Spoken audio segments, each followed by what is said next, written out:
Greetings and welcome to the Gadget 360 show, and I've got a big event and some big reviews for you today. We'll start off with the Apple Unleashed event. We'll do a recap. We'll take a look at all that they had out there. So, AirPod 3rd generation revealed new colors in HomePods. Pro version of the M1 chip, the M1 Pro and the M1 Max have been revealed. New 14-inch, 16-inch MacBooks revealed. Then we'll review the Apple Watch Series 7. Upgraded, good display now, brighter always on mode, much better looking overall watch. Like I said, the bigger screen makes a difference. But now, is there really something massive? Is there, other than maybe the bigger screen and slightly better battery life, is there anything else in the Apple Watch 7? Then we'll move on to something very interesting, something I tried out. So this is more an experiential review than anything else. This is called StashFin. So in the world of fintech, there is financial world and there is the tech world that comes together, but this is a product that really uses a lot of that. So a lot of AI, a lot of big data being used, no physical documents required, everything happens on an app, and this is really for all those that really struggle to get a credit card. So we'll talk to you about this. Then we'll move on to the Sonos Beam. Extremely powerful sound, great bass, volume, small design, even fits on any TV unit or table, works both as a sound bar and a standard Sonos speaker, and then of course it has all the other things that Sonos is really known for. And now let's talk about the Apple Unleashed event. Music and Mac was the theme of the event. New Apple Music voice plan, then 3 new colors for the HomePod Mini. I don't know how excited I am by those, but we will review it at one point. 3rd generation AirPods revealed new design, spatial audio, lots of other things, but does not have noise cancellation. So they've kept that for the AirPod Pro. Then the big ones, M1 Pro and M1 Max chipsets revealed, more CPU cores, more GPU cores, support for RAM higher than 16 GB. They also spoke about the 14-inch MacBook Pro, 16-inch MacBook Pro revealed. Now both have this new slightly flatter design, rounded corners, all black keyboard, HDMI port, SD card slot, MagSafe added back. Again, this is big news. MagSafe is back. 120Hz HDR mini LED displays, again a big thing. Now the CPU performance with these new chipsets is really the big news. This is the thing where it's twice as fast in CPU performance, 4 times more powerful in graphics than the previous Intel-based MacBook Pros. Let's take a look at what else they actually announced. The Apple Unleashed event might truly have unleashed an entirely new way of looking at what a laptop can do. Opening up with the sequence of music being made on a MacBook out of some of the sounds from the Apple products that were all going to be talked about during the event, the theme of the event was set up early. It was going to be all about music and Mac. For music, we got a new Apple Music voice plan priced at 49 rupees a month, where users can listen to their favorite tunes through voice commands to Siri. Then we saw the new HomePod minis with 3 new colors added to the lineup: yellow, orange and blue. Right after that, we finally saw the 3rd gen AirPods with a new design, new case, better battery and spatial audio. After that, we saw what most of the Pro users in the world had been waiting for. Apple revealed 2 new MacBook Pros, the 14-inch and the 16-inch. Both of them will be equipped with either of the new Pro versions of the M1 processor, the M1 Pro and the M1 Max. Both the MacBooks have a new design which is much flatter with rounded corners. They both have new all black keyboards. The touch bar is gone and the function keys are back. The lost ports have also been added back. The right side has an HDMI port, a Thunderbolt 4 port, an SD card slot along with 2 Thunderbolt 4 ports, a headphone jack with support for high fidelity headphones and a MagSafe port for charging on the left side. Yes, MagSafe is back on the MacBook. Up top, the displays have had huge upgrades. They are much sharper HDR displays now, backed by a panel of thousands of mini LEDs like the 12.9-inch M1 iPad Pro. They have 1000 nits of brightness, and best of all, they now have a high refresh rate of up to 120Hz, which varies from 24Hz to 120Hz based on what is happening on the display. The bezels around the display have been reduced, but that also resulted in a notch on the display. The notch houses a 1080p webcam which is very similar to the one on the M1 iMac. In terms of audio, both the 16-inch and the 14-inch MacBooks have world's first 6-speaker system which delivers 80% more bass and spatial audio. Even with these amazing upgrades everywhere, the truly game-changing upgrades are brought by the new chips. And according to what Apple claims, the M1 Pro and the M1 Max give 1.7 times better CPU performance while using 70% less power when compared to the MSI GP66 Leopard, a laptop with the Intel 11th Gen i7 processor. In terms of GPU performance, the M1 Pro provides a slightly better performance while using 70% less power when compared to the Legion 515, a laptop with NVIDIA GeForce RTX 3050 Ti. As for the M1 Max, it provides better GPU performance while using 40% less power when compared to the Razer Blade 15 Advanced, a laptop with the NVIDIA GeForce RTX 3080. What does this translate to in the real world? The MacBooks with M1 Pro and M1 Max will give you better performance than the mentioned laptops, all on the power from their battery. These MacBooks will perform much better while lasting a lot longer, at least as per what Apple claimed throughout the event. When compared to the previous highest-end Intel-based MacBook Pros, the new MacBooks are at least twice as fast and twice as powerful, all while almost doubling the battery life. Now, even though the charts shown by Apple for comparison with other laptops are not clear enough to be conclusive, based on how far M1 exceeded the expectations, there are reasons to hope that these new processors will be just as game-changing as Apple claims. And if that stands out to be true, what these laptops will be capable of doing all on battery power is pretty unimaginable. The future of MacBooks is pretty exciting, and we are just as excited to test them out to show if they are worth it or not. Let's move on to one more thing from Apple. Apple Watch Series 7. We're reviewing it right now. This is the hands-on or wrist-on review of that. So performance, shape, sensors, battery life, more or less the same as Series 6. Upgraded display, 20% bigger size, reduced bezel, looks much better than the Series 6. All of those things are the good things. But I'm still wondering, other than the big display and slightly better battery life, is there anything else that really makes them stand out? The Apple Watch Series 7 on paper does not seem much of an upgrade. A bigger and brighter display and an IP rating. The charging is faster, but not really. But like all tech products, the story is never really clear specifically by what's on paper. These small upgrades really can change the way you look at the Apple Watch Series 7. At least one specific version of the Series 7, the 41mm version. We saw that, and hence we went ahead with the 41mm version of our review of the Series 7. And we review it to ponder the question, should you upgrade? Let's start by getting the stuff that has not changed much from the Series 6 out of the way. The Apple Watch Series 7 maintains the same shape as the previous models. The same kind of curvature, the same glass on the front and back, with the sides made out of aluminum, stainless steel or titanium. The bands from all the previous gen Apple Watches are also supported on the Series 7. The internals are exactly the same processor on board as the Series 6, with the performance and responsiveness just as fast and smooth as before. No new sensors either. The Series 7 can track your heart rate and activities. It can also do ECG, track the altitude where the user is on a hike, and detect if the user has collapsed on the ground. And another similarity is the battery life, which is just limited to 18 hours. And the charging is also the same as the Series 6, at least for the Indian models. Apple, due to an unknown reason, has limited the hardware on the Indian versions of the Series 7 to prevent it from fast charging, which is not the case with the international versions, because other models claim to charge from 0 to 80% in 45 minutes. Now let's talk about what is new. The display.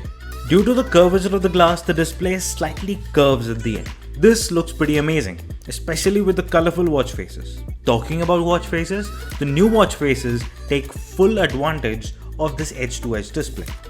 The contour watch face pushes the numbers right up to the edges. The modular duo watch face adds two full-sized complications which display detailed information. And even though the display is curved, the glare does not affect the usage much at all. The version most affected by the increased display size is the smaller one. We can now confidently say that the 41mm version of the watch can be considered by everyone and not just people with smaller wrists. The display is big enough that selecting different options and the overall UI is very easy to use and looks great even on the smaller version of the Series 7. A full-size QWERTY keyboard is also available that can be used to type out quick and small replies to messages. The display also has a much brighter always-on mode. So, no matter where the user is, indoors or in direct sunlight, they can always see the time and other information on the watch without making the obvious gesture to activate the display. The bigger and brighter display is now stronger too. The glass on the Series 7 is 50% thicker than before, making it less likely to crack or scratch up. The tightly sealed casing has an official IP6X rating for dust resistance. Now, based on everything we know about the Apple Watch Series 7, we have to answer the most important question. Who should upgrade? Well, if you have the Series 5 or Series 6, you do not need to upgrade. If you have the Series 4 or any Apple Watch older than that, then you can consider either version of the Series 7, with the 41mm aluminum GPS version starting at the price of $41,900. You will cherish the brighter and bigger display, the newer sensors, better performance, and most of all, the always on mode. Hence, if you're looking to upgrade from the Series 4 or older, or just looking for a smartwatch for your iPhone, the Series 7 will be a firm recommendation for you. Now let's move on to our other big top story, and this is StashFin. It's a card, works with an app, and the really good part is that it works like a credit card but has something completely different. So it's a digital lending platform. It's registered with the RBI, 100% digital. It'll lend you funds for short-term requirements through a very quick approval in seconds. No physical documents are required. Everything you do, one or two things are done online. Funds ranging from about 1,000 to 5 lakh rupees can be acquired very quickly. 24/7 access to these funds. This is the kind of thing that actually gets everybody included. Fintech is a term we hear all the time, yet very few of them are actually a great mix of financial and tech world. Thus, when we came across StashFin, which uses AI and big data algorithms to fulfill a huge gap in the market, we were quite intrigued. Think credibility approvals in seconds, all online processes, and usage of a card across the entire country. For people who have been untouched or left behind in terms of creditworthiness, StashFin could well be the new holy grail. StashFin is duly registered with the Reserve Bank of India. It is 100% digital and app-based. So, how does it work? The StashFin app takes the phone number, name of the customer, PAN card, Aadhaar card, a selfie, and through their data science and algorithm, it builds an immediate profile for the customer. StashFin approves the loan within 30 seconds of the required data and documents being shared. The funds range from 1,000 rupees to 5 lakh rupees at low interest rates. After the approval of the loan, the users get the StashFin credit line card that gives access to approved funds 24/7 across India. It is a lifetime free card that does not have any hidden fees, ATM withdrawal fees, annual fees, or prepayment fees. The approved funds can be simply loaded up onto the card from the app within 90 seconds at any time of the day and used for online transactions or ATM withdrawals. The users only need to pay interest on the funds loaded up on the card and not the entire approved limit. So, the users can let the funds lie unused and use them only when an urgent need comes up.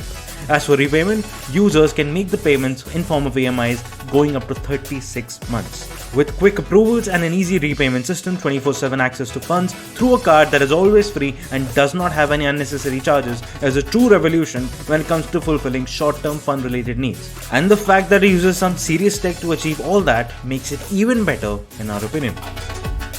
I decided this is an interesting enough thing to actually talk to the founder and CEO, Tushar Agarwal. Tushar, thank you so much for joining us on the show. So tell me a little bit about why the thought process. Why did you think of doing this? Why StashFin? What's the story behind it? So Rajiv, quick background. I grew up in India, had a chance to go to the US where I was working on Wall Street for many years and returned to India in 2012. And when I moved back to India, I had a very hard time getting a credit card, because the banks saw me as new to credit, although I was working for many, many years. And that made me believe how tough it might be for our fellow citizens to get access to consumer credit. And once people got a credit card, it was also one size fits all, where the rates of interest were the same, irrespective, where in my case, for example, who was working for many years, or someone who's starting out their credit journey for the first time. Tushar, another thing that you've been making a lot of headlines about is to do with Sentinel. What is Sentinel? So StashFin Sentinel is a program which is for the armed forces. Rajiv, personally, for my experience when I was in the US, I used to always observe that soldiers in a bus or a train, people will give up their seats and allow them to sit. Or if they're in a restaurant, someone would offer to pay for the meals.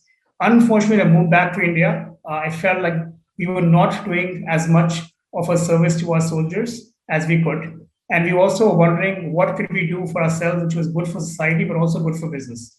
So we came out with Sashwin Sentinel. Great, Tushar. Thank you so much for speaking with us. I think it's very interesting what you're doing, and we'll keep tracking your growth story.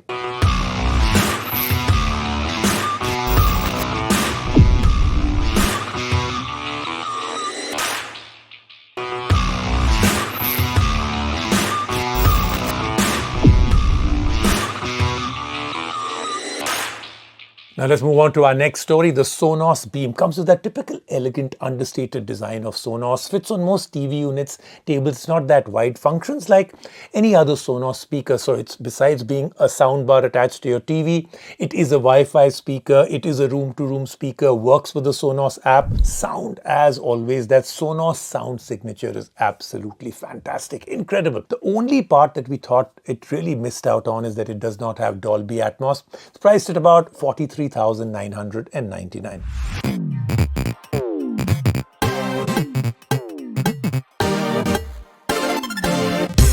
Sonos Beam has confused us. It does a few things which are significantly impressive, while also lacking some of the very significant features that premium soundbars today are focusing on. And today, after clearing up the confusion, we are here to answer a very important question for you. Is its premium price worth your hard-earned money? Let's find out. The Sonos Beam, like a typical Sonos product, is subtle, elegant, and understated with its design. It has a matte black top and bottom with mesh all around the sides. The front has a Sonos logo and the top has touch-sensitive buttons. The soundbar does not get too wide and can comfortably sit on any TV unit or table, which is great. Inside, it packs 4 full-range drivers, 1 tweeter, 3 passive radiators, 5 Class D amplifiers, arranged in such a way that the sound coming out fills the entire room easily. It has a single HDMI port on the back, which is supposed to go into the HDMI ARC port in the TV for the audio to come out through it. Most of the new TVs have it. Sonos is also kind enough to include an optical to HDMI converter in the box for the TVs that do not have an HDMI ARC port. It also has a power port along with an Ethernet port and the Sonos join button. Yes, since it is from Sonos, it won't simply be a soundbar. It is also an excellent Wi-Fi speaker. It can join the existing Sonos system easily while being set up with the Sonos app or with the press of the join button. It can connect to Wi-Fi, but the users also have the option of connecting an Ethernet cable for the fastest connection. The Beam also has support for Spotify Connect and AirPlay too, so the Spotify users and Apple Music listeners can easily cast their tunes to the soundbar. But how does it sound once everything is up and running? One word: incredible. The humble dimensions of the soundbar can fool anyone. The sound that comes out of it defies expectations set by them. Sonos has managed to give the sound both weight and scale. The volume gets immensely high. The soundstage is amazing. It can easily fill the room at 50% volume. It is not only wide, but has an amazing level of depth which can immerse the viewer easily into the content that is being watched or the music that is being streamed. The bass is strong. Every little thump can be deeply felt. Dialogues and vocals are crystal clear too. But the great sound cannot suffice for what it lacks. It does not have Dolby Atmos support. Hence, there are well-defined limits to how immersive the Beam can get.